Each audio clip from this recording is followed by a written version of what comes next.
क्या आपकी सैलरी है 18,000 और अगर आपकी सैलरी 18,000 है तो अब ये सैलरी बढ़कर हो जाएगी 94,000। नमस्कार, बहुत स्वागत है आपका। मैं हूं आपके साथ ऋतु सिंह। देश में 8वें वेतन आयोग को लेकर केंद्रीय कर्मचारियों के बीच चर्चाएं तेज हैं, लेकिन इस वक्त तो संभावना पर बहस हो रही है जिसमें 18,000 रुपए बेसिक वेतन पाने वाले कर्मचारी की ग्रॉस सैलरी बढ़कर करीब 94,000 रुपए तक पहुंच सकती है। इस मुद्दे पर national federation of Indian railway man यानी कि NFIR के जनरल सेक्रेटरी एम राघवैया ने अपनी राय रखी। एक इंटरव्यू के दौरान जब ये गणना उनके सामने रखी गई कि 18,000 रुपए बेसिक वेतन वाले कर्मचारी का बेसिक वेतन बढ़कर करीब 69,000 रुपए हो सकता है और कुल ग्रॉस सैलरी लगभग 94,000 रुपए तक पहुंच सकती है, तब ये सवाल उठाया गया कि क्या इतनी बड़ी बढ़ोतरी वास्तव में संभव है। तो एम राघवैया ने क्या क्या समझाया, बताते हैं। इस पर प्रतिक्रिया देते हुए एम राघवैया ने कहा कि वेतन आयोग का मुख्य उद्देश्य केवल वेतन बढ़ाना नहीं बल्कि कर्मचारियों की सेवा की गुणवत्ता और उनके योगदान का सही आकलन करना है।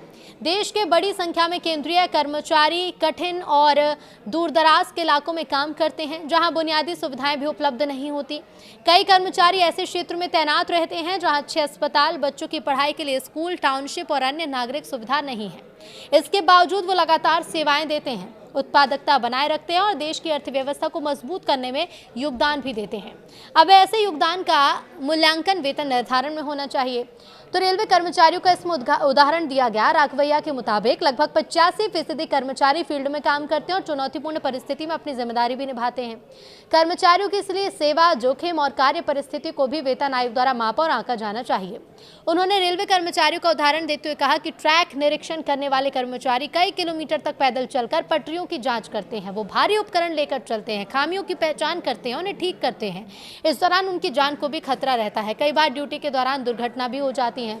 NFIR नेता का कहना है कि मानव जोखिम के जीवन के जोखिम, स्वास्थ्य पर पड़ने वाले प्रभाव और वर्षों तक कठिन परिस्थिति में दी गई सेवा को ध्यान में रखते हुए वेतन आयोग को अध्ययन करना चाहिए। अब अंतिम वेतन कितना होगा ये तो आयोग की सिफारिशों और सरकार के फैसले पर भी निर्भर करेगा, लेकिन कर्मचारियों के योगदान और जोखिम को नजरअंदाज भी नहीं किया जाना चाहिए। अब ऐसे में देखिए, अगर 8वां वेतन आयोग लगता है यानी कि 8th पे कमीशन, तो इसे लेकर केंद्रीय कर्मचारियों को बड़ा फायदा होगा। अब इसमें जो आयोग का गठन किया गया है या फिर आयोग जो प्रक्रिया को पूरी करेगा, आयोग किन किन चीज़ों का ध्यान रखता है, उसमें फिर कितनी बढ़ोतरी की जाती है और ऐसे में 8th पे कमीशन लगने के बाद आपकी सैलरी में कितनी बढ़ोतरी होगी, ये अब जल्द ही स्पष्ट होगा।